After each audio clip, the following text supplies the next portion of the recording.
नमस्कार, मैं डॉक्टर अजीत भारती आज फिर आपके लिए हिंदी विषय के अंतर्गत पत्र लेखन का उदाहरण नंबर 12 लेकर आया हूँ।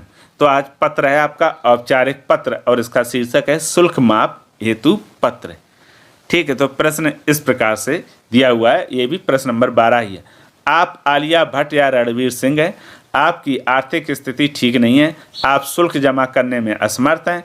शुल्क माफ करने के लिए प्राचार्य को लगभग 100 शब्दों में एक पत्र लिखिए।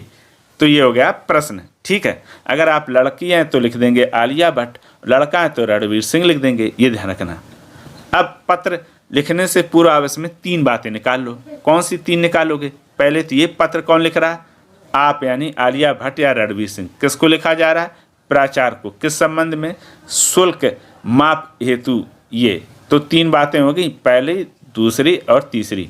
बस ये पत्र में से 3 बातें आपने निकाल ली, इन्हीं पर आपको पत्र लिखना, बाकी चीज़ों से कोई दिक्कत नहीं है या लेना देना नहीं। अब सबसे पहले लिखेंगे हम उत्तर। उत्तर लिखने में क्या लिख देंगे? शुल्क माफ हेतु प्राचार्य को पत्र, ये लिख दो। अगर ये ना लिखना आए तो फिर इतना लिख दो, पत्र लेखन। बस दोनों में से कोई एक लिख दो। उसके पश्चात हम लिखेंगे सेवा में। सेवा में के बाद लगा देंगे कॉमा। कॉमा के बाद हम नीचे लिख देंगे दिनांक। दिनांक लिख दी 23/9/2000 और 2000 के बाद लगा दिए एक्स। तो एक्स इसीलिए लगा दी ताकि परीक्षा में वर्ष छिपा दिया जाता है। ठीक है, दिनांक आप चाहो तो सेवा में के नीचे लिख सकते हो और चाहो तो इसके सामने भी लिख सकते हो। दोनों में से किसी एक प्रारूप को ले सकते हो। और पत्र जो लिखेंगे ऐसी सीक्वेंस में लिखेंगे। ये सेवा में दिनांक, ये वगैरह प्राचार्य वगैरह इधर उधर नहीं करेंगे। दिनांक चाहो तो इधर लिख सकते हो और चाहो तो जहाँ लिखी वहीं रहने दो।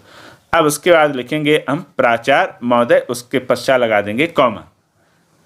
तो लिखेंगे Delhi public international school comma Bangalore comma और कर्नाटक। तो देखो ये स्कूल हमने ऐसे अपने मन से लिखा है, काल्पनिक हो सकता कोई असली स्कूल हो भी। दिल्ली पब्लिक तो है, इंटरनेशनल है कि नहीं ये नहीं मालूम, लेकिन हमने ये अपनी तरफ से काल्पनिक लिखा है एक तरह से। फिर लिखेंगे विषय। विषय में लिख देंगे शुल्क माप के लिए पत्र। तो विषय जितना छोटा और होता है उतना यूनिक होता है, यानी बहुत ही सही माना जाता है। अब उसके पश्चात हम लिखेंगे महोदय। महोदय के बाद लगा देंगे कॉमा और चाहो तो श्रीमान भी लिख सकते हो। अब लिखेंगे कि सबने निवेदन है कि मेरा नाम। तो ये लाइन आप रट लो, कौन सी? सबने निवेदन है कि मेरा नाम।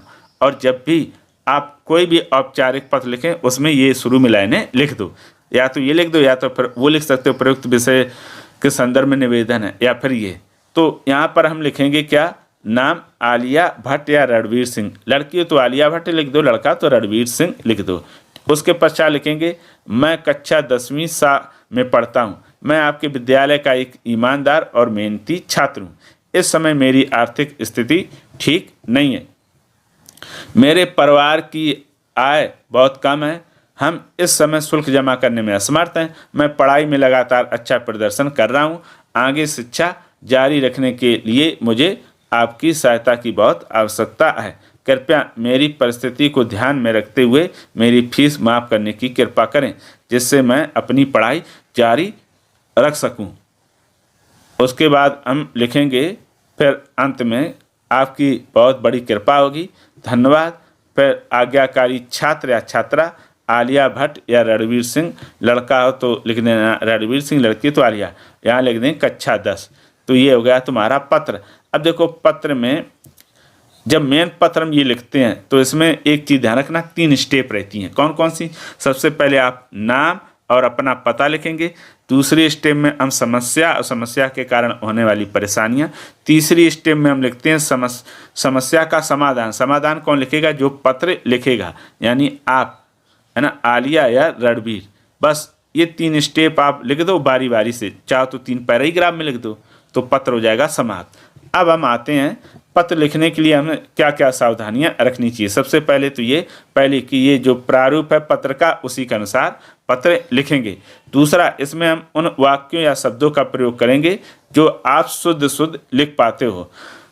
बच्चे क्या करते हैं कि कठिन और क्लिष्ट जो शब्द होते हैं, डिफिकल्ट, उनका चुनाव कर लेते हैं और वो लिख देते हैं। उसके कारण उनका हो जाता है अशुद्धि, और अशुद्धियों के अंक निश्चित तौर पर कटते हैं। ध्यान रखना, पत्र लेखन में यह आता है राइटिंग सेक्शन के अंदर। और तीसरी बात कौन सी रखोगे, जो पत्र लिखोगे उसमें हमेशा सरल भाषा का प्रयोग करोगे, किसी प्रकार की बनावटी भाषा का प्रयोग बिल्कुल ना करें। अगर आप बहुत ही साफ सुथरा, स्वच्छ और आकर्षक पत्र लिखेंगे तो निश्चित तौर में आपको पूरे में पूरे अंक मिलेंगे। अगर उसके बाद भी किसी प्रकार का कोई डाउट है तो कमेंट करके हमें अवश्य बताइएगा। इसके डिस्क्रिप्शन बॉक्स में मैंने और भी जो पत्र हैं उनकी भी उदाहरण की लिंक वहाँ दे रखी है, आप वहाँ जाकर उनको भी बहुत ही सरल और आसान भाषा में समझ सकते हैं। तो फिर आज के लिए इतना ही, अब हम फिर मिलेंगे किसी नए विषय के साथ, तब तक के लिए धन्यवाद।